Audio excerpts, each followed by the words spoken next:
সব জল্পনা কল্পনার অবসান ঘটিয়ে অবশেষে সামনে এলেন ওসমান হাদির স্ত্রী। তবে আলহামদুলিল্লাহ, সামনে এলেও তিনি তার পর্দার বরখেলাফ করেননি। আমরা তাকে ঠিক যতটা গায়রতওয়ালা ও হায়া ভেবেছিলাম, তিনি ঠিক ততটাই। শেষবারের মতো স্বামীকে দেখতে মর্গে এলেও কেউ তার ছবি বা ফুটেজ তুলতে পারেননি। মর্গে ঢোকার সময় তার সামনে পর্দার ব্যবস্থা করা হয়। এমনিতে বোরকা হিজাব থেকে শুরু করে হাত পা মোজা তো ছিলই, এর বাইরে কেউ যেন তার ছায়া দেখতে না পান, সেজন্য এই ব্যবস্থা করে হাদির পরিবার। পরিবারের নির্দেশনায় এই পরিবেশ গড়ে তুলতে সহায়তা করেন হাসপাতালের স্টাফরা। জানা যায়, শরীফ ওসমান হাদি 2020 সালে অবসরপ্রাপ্ত পুলিশ সুবেদার সুলতান আহমেদের মেয়ে রাবেয়ার শম্পাকে বিয়ে করেন।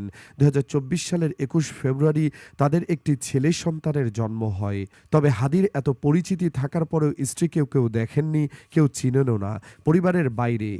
তার মানে তার স্ত্রী কতটা ধার্মিক বুঝতেই পারছেন। একজন নারীর আসল ধার্মিকতা চেনা যায় বিপদে পড়লে। হাদির স্ত্রী স্বামী গুলি খাবার পরও নিজেকে মিডিয়ার সামনে আনেননি, এমনকি মারা যাবার পরও না। তবে সোশ্যাল মিডিয়ায় অনেকেই অনেক নারীর ছবি দিয়ে হাদির স্ত্রী দাবি করছেন। সর্বশেষ সম্মিলিত নারী প্রয়াসের কোষাধ্যক্ষ এবং কেয়ারি লিমিটেডের উপপরিচালক রায়হানা সুলতানা নাসিমকে হাদির স্ত্রী বলে প্রচার করেছে অনেকে, যা মোটেও ঠিক নয়। ঢাকার রাজপথে হাদি খুনের বিরুদ্ধে এক আবেগঘন প্রতিবাদ সমাবেশে তিনি ঝাঁঝালো বক্তব্য রাখেন। তার বক্তব্য হাদির স্ত্রীর বক্তব্য বলেও প্রচারিত হচ্ছে। যাই হোক, আশা করি এসব অপপ্রচারে কেউ কান দিবেন না। আমাদের দেখানোর শুরুর দিকের ফুটেজেই হাদির স্ত্রী আছেন, যার কোনো ছবি সোশ্যাল মিডিয়ায় নেই।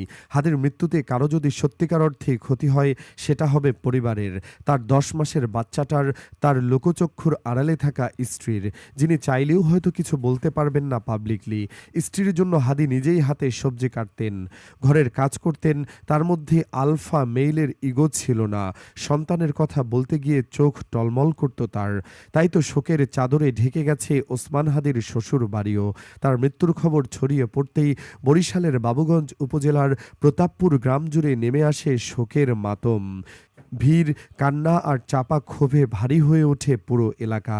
হাদির শ্বশুরবাড়িতে গিয়ে দেখা যায় শোকার্ত স্বজন ও এলাকাবাসীর ভিড়। কেউ চোখের জল মুছছেন, কেউ বা বাক রুদ্ধ হয়ে বসে আছেন। হাদির শ্বশুর সাবেক পুলিশ সুবেদার সুলতান আহমেদ দেশবাসীর কাছে হাদির জন্য দোয়া চেয়েছেন এবং অন্তর্বর্তী সরকারের কাছে সন্ত্রাসীদের গ্রেফতার করে দৃষ্টান্তমূলক শাস্তি দাবি করেছেন।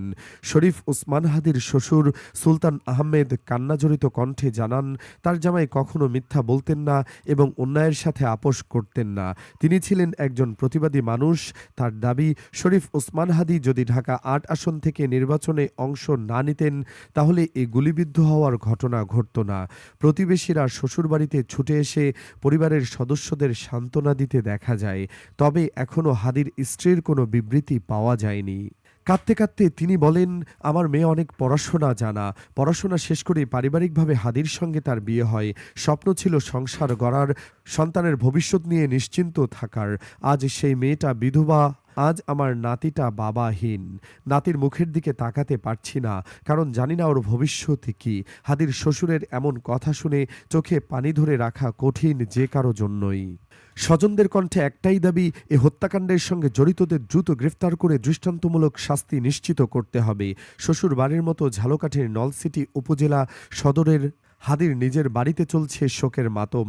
তার সহযোদ্ধা, প্রতিবেশী ও তার শুভাকাঙ্ক্ষীরা জানিয়েছেন, হাদির মৃত্যুর খবর প্রচারিত হওয়ার পর ঝালকাঠির নলছিটি পৌর শহরের খাসমহল এলাকা পরিণত হয়েছে শোক, ক্ষোভ ও আর্তনাদের শহরে। হাজার হাজার মানুষ হাদির পৈতৃক বাড়িতে এসে আহাজারি করে। নলছিটির সাধারণ মানুষের মতে ওসমান হাদির হত্যাকাণ্ড শুধু একটি রাজনৈতিক হত্যাই নয়, এটি একটি সময়, একটি চেতনা ও একটি সম্ভাবনাকে থামিয়ে দেওয়ার চেষ্টা।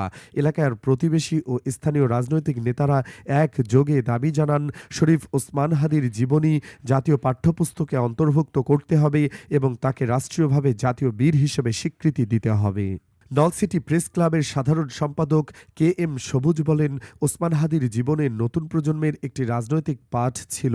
তিনি শিখিয়েছেন বিপ্লব মানে শুধু জীবন দেয়া নয়, বরং নিজেকে তৈরি করা, যোগ্য এবং দীর্ঘ লড়াইয়ের জন্য প্রস্তুত করা।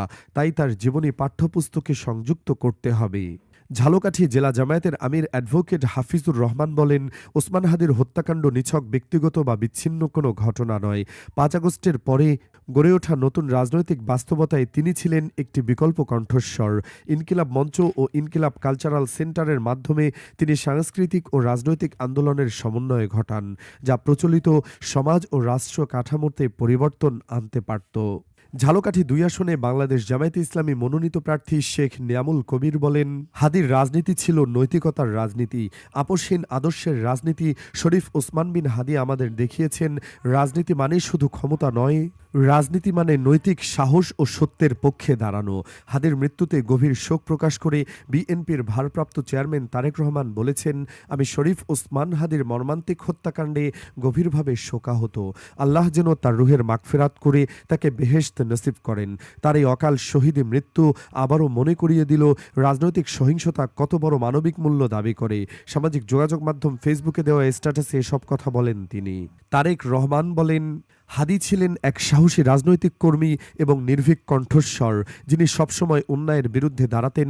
জুলাই গণঅভ্যুত্থানের পর ইনকিলাব মঞ্চের মুখপাত্র হিসেবে তিনি জুলাইয়ের যোদ্ধাদের অধিকার রক্ষা, গণতান্ত্রিক মূল্যবোধ ধরে রাখা এবং জাতীয় স্বার্থ সুরক্ষায় অসাধারণ ভূমিকা রেখেছিলেন।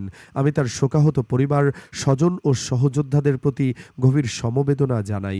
একই সঙ্গে অন্তর্বর্তীকালীন সরকারের প্রতি আহ্বান জানাই, দ্রুত তদন্ত করে অপরাধীদের গ্রেপ্তার, শাস্তি এবং ন্যায় বিচার নিশ্চিত করতে হবে। হাদির বাড়ির সামনে দাঁড়ালে চোখে পড়ে এক নিঃশব্দ সরু পথের পাশে একটি ছোট টিনের ঘর। সেখানে জন্মগ্রহণ করেছিলেন শরীফ ওসমান বিন হাদি। কোনো অট্টালিকা নয়, কোনো বিলাসিতা নয়, এই সাধারণ টিনের ঘর থেকেই উঠে এসেছিলেন এমন একজন মানুষ, যিনি রাজধানী ঢাকার রাজপথের শাহবাগ সহ বিভিন্ন স্থানে দাঁড়িয়ে কথা বলেছিলেন বাংলাদেশের সার্বভৌমত্ব, সাম্রাজ্য বিরোধী রাজনীতি এবং নতুন রাষ্ট্রচিন্তার পক্ষে। বাড়িতে আবেগ জড়িত কণ্ঠে এলাকাবাসীর বক্তব্য, বিপ্লবী বড় অট্টালিকা থেকে আসে না, ওসমান হাদি উঠে এসেছিলেন এই টিনের ঘর থেকেই। এলাকাবাসী জানান, শৈশব থেকেই হাদি ছিলেন প্রতিবাদের এক কণ্ঠস্বর। নেসারাবাদ এনএস কামিল মাদ্রাসা থেকে দাখিল ও আলিম শেষ করে পরে ঢাকা বিশ্ববিদ্যালয়ে একাডেমিক পাঠ চুকান।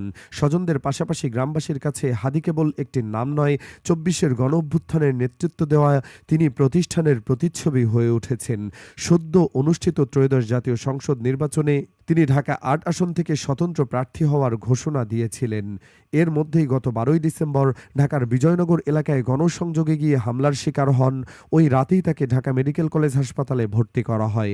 পরে রাজধানীর এভারকেয়ার হাসপাতালে নেওয়া হয় তাকে। অবস্থার অবনতি হলে সোমবার দুপুরে এয়ার অ্যাম্বুলেন্সে করে তাকে সিঙ্গাপুরে নেওয়া হয়। সেখানে চিকিৎসাধীন অবস্থায় তিনি মৃত্যুবরণ করেন। এমন মৃত্যু সত্যিই ঈর্ষণীয়। পরিণতি জেনেও অন্যায়ের বিরুদ্ধে আপোষহীনতার এর চেয়ে উত্তম উদাহরণের নিকট অতীতে বিরল। মৃত্যুভয় জয় করে শাহাদতের এমন আকাঙ্ক্ষার লালন করতে কেবল আদর্শ মুসলমানরাই পারে। হে আল্লাহ, আমাদের সবাইকে তুমি এমন সার্থক মৃত্যু দান করো, আমিন। বন্ধুরা, মন্তব্যের ঘরে আপনিও আমিন লিখে চ্যানেলটি সাবস্ক্রাইব করুন। আজকের মতো এখানেই শেষ করছি। আল্লাহ হাফিজ।